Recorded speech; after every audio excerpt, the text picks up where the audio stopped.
live at Studio B. This is your day-to-day BYU Sports play-by-play. I am Spencer Linton alongside Jarom Jordan. It is time for Matich Monday in December as we recap a 10-win BYU season, albeit one that does not have the Cougars in the Big 12 championship game. Trevor, welcome back to BYU-SN. Strange weekend as a BYU fan when you're balancing the emotions of, yes, an incredible 10-win season, but being this close and falling short of having the season continue into Dallas. So how do you see it from your national standpoint when you assess BYU's 10-win season but coming up just short? I think that this should be considered as one of the greatest seasons in BYU's history.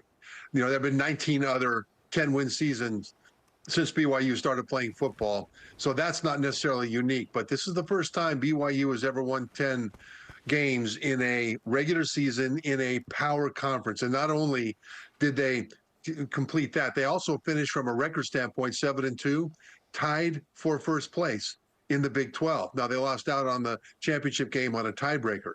But when you look at the schedule that they played, the victory that they had, especially the best one over top 10 SMU, which may win the ACC and will likely make the playoff, I think you've got to look at the competition that they faced, the fact that they were just in the second year in a power conference, look at other teams such as what they've done in their first couple of years in power conferences, and overall the history of that shows you that BYU, I think, has had a season that, while disappointing in some ways because of the possibilities of what might have been, I think should be seen as one of the best performances that we've ever seen out of BYU.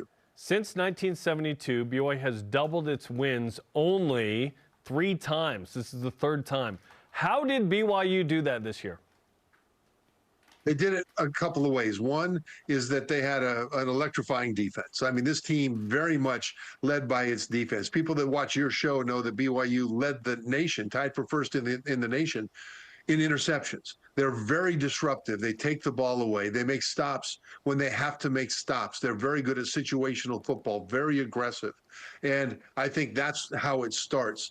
The second thing is on the offensive side of the ball, they had a baller of a quarterback in Jake Retzloff, who made such a leap from last year when he really wasn't sure what to do or how. This year he came in and took command of not just the offense, but really the entire team. And he made play after play in critical situations to one of the best receiving corps in the Big 12. And then you look at the offensive line. I think the performance of this offensive line is the best we've seen in years. And the running backs, when they were healthy, especially T.J. Martin, Hinckley, Rapati, were just a downhill bludgeon that set up everything else in the pass game, and with Jake Retzloff running the ball as part of his dual threat capabilities. So, and then special teams were crazy good.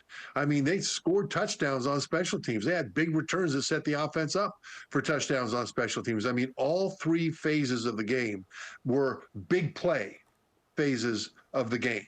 And those big plays led to close wins in games that a lot of people thought they shouldn't have won. And I think when you put it all together, it adds up to a 10-win season in a power conference. ESPN's Trevor Matich is on BYU Sports Nation. Okay, Trevor, now we look at BYU's at-large resume. And we know it's not going to get BYU serious consideration to get into the college football playoff, but several national pundits are pointing at BYU's resume as being just as impressive, if not more impressive, than the likes of Ole Miss and Miami and others that are getting that consideration. So, once again, how do you view BYU's resume, and where would you place the Cougars in that at-large conversation? I think from the committee standpoint, there are several things that they look at.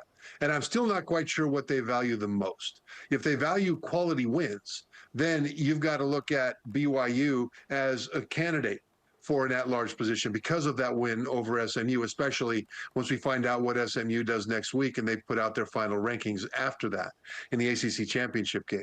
But you talk about teams like Miami, their best wins are Duke, Louisville, teams that are not ranked right now. We'll see if Duke gets ranked or Louisville in the final ranking. But either way, a top 10 win over SMU is much better than that. Indiana has no wins over teams that are ranked. They played one ranked team, Ohio State, and they got beat badly in that game. And so you can take a look at a list of teams that are candidates to make either Well, when you talk about at large, if SMU, for example, loses the ACC championship game to Clemson, and if the committee values quality wins, then they've got to look especially at that SMU win. But another thing that they look at is game control and strength of schedule and things like that. And there were plenty of games that BYU came right down to the wire.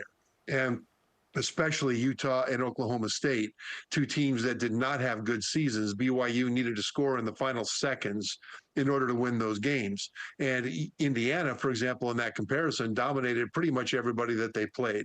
So the committee looks at that as well. So do I think they should be considered for an at-large position? I think who you beat is really important. There's a big debate right now nationally as to whether Alabama with 3 losses should be considered as an at-large team. But Alabama beat Georgia. They beat ranked South Carolina. And when you look at who they beat, they definitely qualify. But then they lost some games as well. And so whatever the committee values most, we're about to find out finally once and for all when they come out with their final ranking. Riddle me this. If they do expand at some point to 14 or, say, 16, do you think BYU would be in then in this situation? I think they'd have a good chance. Right now, BYU's at 19, and after last week's games, but teams like Miami lost, right? And so up ahead of them, it depends on how far back they would fall. So they very well could. I do know this, that the committee valued BYU very highly up until they lost to Kansas. And then when they lost the second one to Arizona State, that's when they really kind of fell out of favor with the committee. Even though, well, because the committee valued that SMU win, they valued the Kansas State win. And so even though they struggled against some teams and had to win some close ones, the committee valued BYU. And I think they still value BYU. Do you agree with the committee devaluing the Big 12 as they have the last couple of weeks? I don't know that they've devalued them. I can't say that they have put them I can't say that they have been disrespectful to the Big 12. Let's put it that way. The highest ranked team coming into this last week in the Big 12 is Arizona State at number 16 by the committee. We'll see again what they do in this ranking this week. But it's very interesting because the top 5 highest ranked conference champions are in the playoff. They're guaranteed a playoff spot. Top 4 are guaranteed a first round bye. And the Big 12 actually dodged one because Tulane was right in that mix in the American, and had Tulane not lost to Memphis, then it's possible that if they beat Army in the American championship game, then Tulane could have jumped above whoever the Big 12 champion was. So that looks like it's not going to be a situation. And the only thing that we're going to be talking about from a Big 12 standpoint is whether or not they should have a bye or whether they should get in as the 5th highest ranked conference champion. So I don't know that I can say that they're devaluing the Big 12 just because the champion is going to have 2 losses no matter what. But I think that it's fair to say that the Big 12 will get 1 team in, and that's all. Trevor, another straight up yes or no question. When you value whoever the Big 12 champion will be, if it's Arizona State or Iowa State, and look at their resume, because whoever that team is going to have 2 losses and get into the playoff, and you compare them to Boise State and what Boise State has had to face, how do you see it, or should I say, do you see that the Big 12 champion should beat out Boise State and get that first-round playoff bye? That's a good question, because right now Boise State sits at number 11 in the ranking coming into this last weekend's games. And the highest-ranked Big 12 team is Arizona State at 16. The team they're playing in the Big 12 championship game, Iowa State, is at 18. So what does that mean if BYU wins, or excuse me, Boise State wins? It means that Boise State will absolutely be one of the top 4 highest ranked conference champions, and they will get a bye. There's nothing that the Big 12 champ can do, I think, to leap over Boise State if Boise State beats UNLV in the Mountain West Championship game. Remember, UNLV was ranked number 22 coming into last weekend's game, and they won as well. So, it will be a ranked win if Boise beats them. But also remember this, that in their regular season game, Boise State beat UNLV, but only by 1 score. And it was basically a turnover by UNLV that gave Boise State a short field at the 17-yard line. And that was the score that turned out to be the winning score. So this is a UNLV team that we should not discount. They could knock off Boise State. And if they do, then that puts the Big 12 champion in a good position to be in the top 4. It doesn't guarantee it, because that would mean that UNLV has a top 10 win under their belt, or a top 12 win under their belt over Boise State, which is a higher quality win than the Big 12 champion would get. The committee will have to deal with all this stuff as they decide what to do. Keep this in mind, too, though, that if Boise State does win, the committee has valued all year Boise State's loss to Oregon. Yes. That game was tied at 34 until 2 seconds to go, when Oregon finally kicked the game-winning walk-off field goal. And part of the reason Boise State is ranked as high as they are is the committee saw that performance against the number 1 team in the country that's been number 1 all season long.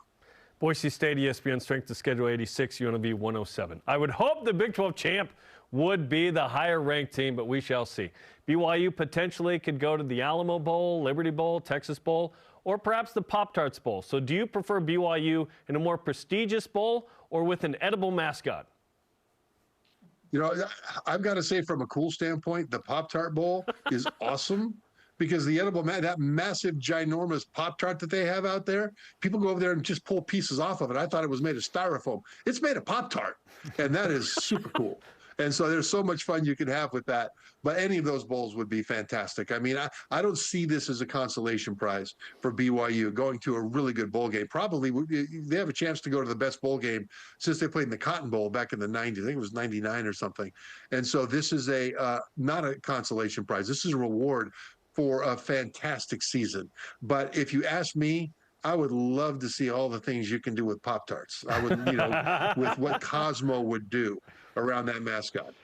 Hey, there's a potential for BYU to play Clemson in that game, Trevor. So add several layers, no pun intended, to the already loaded Pop-Tart Bowl. Well, you know what? And if they toast Clemson in that bowl, it'd be all the better. Because Pop-Tarts, as we know, are best toasted. Great stuff. Trevor, always a pleasure to speak with you.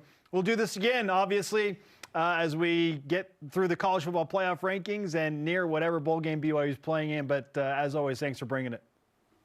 Thanks, guys.